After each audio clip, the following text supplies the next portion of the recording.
Want to know one of the biggest questions that we get when churches get started with Text in Church? They ask, how do we launch this at my church? How do I make sure that people know about it? Fortunately, we've helped thousands of church leaders to make huge impact in their ministries using Text in Church with these 5 simple steps.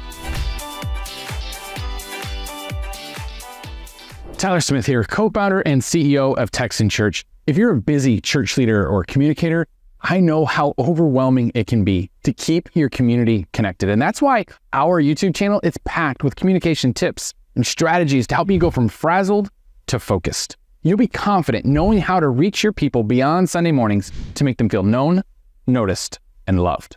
The first step to launch Text in Church at your church is to mention it in your welcome speech and to have it on a slide. You're going to want to remind people about it in the welcome speech and in the slides before, during, and after service. So don't just do this one week, but repeatedly, week after week, because not every single person in your congregation is going to be there in week 1. So this ensures that everyone will eventually hear about it. And in the case they miss it on the first time around, you always have the second and the third and the fourth week to catch up.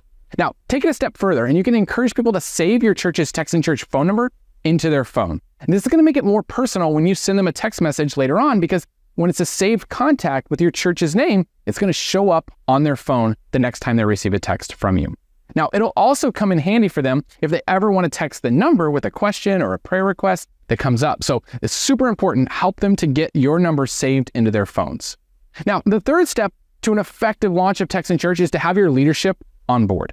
It helps to have key people who support it and who are willing to tell people about it. You can even get your volunteers or your other staff to use it. And that is an awesome way to get off to a great start. Now, the fourth easy launch step is to have some text and some emails set up before you even launch. That way, when you launch it, people can actually see how great it works. And the proof is in the pudding, right? So we want to make sure that we're prepared to have messages go out in those first couple weeks after people get signed up. And the final step to a successful launch is to be consistent.